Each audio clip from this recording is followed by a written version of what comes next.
Hordoftoota teenya jaallatamuuf kabajamoo Arboor Entertainment walta'iinsa Arboor Education waliin sagantaa gabaabduu guyyaa har'aa barsiisotaati qabatee isin dhiyaateera. Hanga xumuraa nu waliin turaan affeerraa keenya. Egaa hordoftoota teenya kabajamoo viidiyoo pileeyilistiidhaan hidhameetiin yeroo tokko nu ergame haala kamiin ilaallee akkamitti hojjenneetiin admiinara nuuf ergeef akka deebisnee erginuu fi hojjechuu dhabuu keenya haala salphaa admiinarri ittiin nu beekuu fi haala nu ittiin hojjennu kan isin agarsiisu qabadhee isiniif dhiyaadheera. Hanga xumuraa nu waliin turaan affeerraa keenya. Barraa viidiyoo liinkiidhaan walirratti hidhameetiin liinkii yeroo tokko nu ergame san haala salphaa ta'e kanaan liinkicha keessa seenneetiin viidiyoowwan sanniin ni eegalchiisna jechuudha. Viidiyoowwan kanneen erga eegalchiisne booda diimaa gara sarara xumuraa irratti mul'atu kun fakkeenya isa dalagame yookiin immoo viidiyoo laallamee xumurame jechuudha. Liinkii kana isa jalqaba irra jiru san fakkeenyaaf bohaartiif barnootaaf bashannanaaf isa jiru san qofa banneetiin yoo dhiifne yeroo isa ilaallamee xumurametti liinkii isa magariisummaa badhaatu jedhu sanitti ofumaan dabra jechuudha. Isa sadaffaa of baay'isu jedhullee yoo isa lammaffaa san xumure ofumaan dabarsaa jechuudha. Dabaree isaa saniin eeguun nummootiyyuu takkaa banneetiin intarneeta keenya sirreeffannee daataa keenya yoo ta'es guuttannee hanga viidiyoowwan sunneen ilaallamee xumuramutti viidiyoo san deebinee tuquu hin qabnu. Viidiyoo san deebinee tuqne yoo ta'e fakkeenyaaf isaan diiman garaacha faarra gaanii dhaabbatan kun isaan diiman jidduu irra faa dabaree dhaabbate kunniin viidiyoowwan iddoodhaan odoo hin xumuramiin ofii keenyaa dhaabne jechuudha.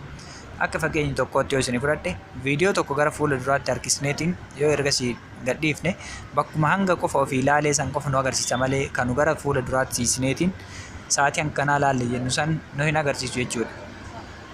Egaa viidiyoowwan haala kanaan banneetiin viidiyoon asirra jiru kun bakka tokkotti viidiyoo 9 fakkeenyaaf kan hidhamee jiru. Viidiyoon 9 kun ilaallamee xumuramee yeroo viidiyoon kun xumuramutti haala salphaa taheen viidiyoowwan keenya kan ilaallame kana admiinarri keenya irraa gadee isaa kana ilaaluudhaan viidiyoowwan 9 nu hojjenne keessaa yookiin immoo viidiyoo 30-50 haa ta'u kan hojjenne keessaa viidiyoo diiman isaa hin xumuramin hojii isaa akka ilaallee hin xumurre kan agarsiisu ta'a jechuudha. Tokko viidiyoowwan irraa gadeen isaa diiman jalli isaa kun diiman xumurame kana osoo irra deebinee hin tuqin iskiriinshoot godhuudhaan qabanna jechuudha gara admiinara erguuf. Tokko viidiyoowwan hojjennee san iskiriinshoot gooneetiin gara admiinaraatti yeroo erginu sarara diiman kun eegalamee kan dhaabbate yoo ta'e kan hojjetame waan ta'eef admiinarri salphamatti garicha keessaa nu baasuus danda'a. Yookiin immoo irra deebinee ilaaluudhaaf dirqama nutti ta'a jechuudha. Dabalataanis viidiyoowwan tokko isaaniitiin erga takkaa liistii pileeylistiin keessatti hidhame san liinkicha arganneetiin banne booda hanga xumuraatitti hordofnee hanga viidiyoon sun dhumuutti hordofneetiin erga inni dhumee dhaabbate booda tokko isaatiin gara duubaa deebi'uun odoo viidicha hin tuqin irraa olee isaa san deemuudhaan lakkoofsa tokko irraa qabee hanga xumura bakka viidiyoon itti ilaallamee xumurameetti iskiriinshoot godhaatiin fudhannee admiinara keenya irratti viidiyoo tokko dalaguudhaan erginaa jechuudha.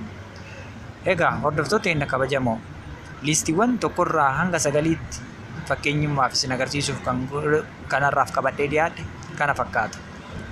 Gaafii fi yaada qabdan akkasuma wanta isiniif hin galin yoo jiraate koomentiinis gama keessaatiinis naaf barreessuu dandeessu.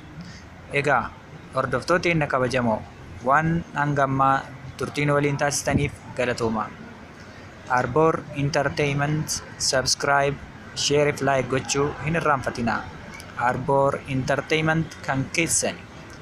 Arboor waliin tahuun har'as borus beekumsa barnootaa fi ogummaa dabaladhaa jechaan turtiin keessan hanga ammaa nu waliin tahuu isaatiif hedduu isin galatoomfanna. Kutaa itti aanu akkamitti viidiyoo dalagne kana iskiriinshoot gooneetiin erga iskiriinshoot goone booda immoo viidiyoo mataa isaa danda'e uumuudhaan gara admiinara keenyaatti akkamitti akka erginu admiinarri keenya immootu viidiyoowwan nuti dalagneetiin tokkoffarraa hanga xumuraa dalagnee iskiriinshoot goonee viidiyoo tokko keessatti uumnee ergine kana ilaaluudhaan namni kun liinkii kana ilaalee jira.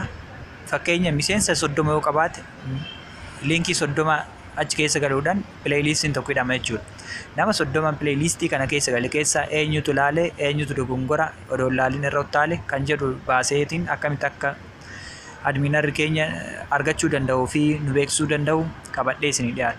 Kanarraaf qabadhe kanumaan xumureera. Horaa bulaa.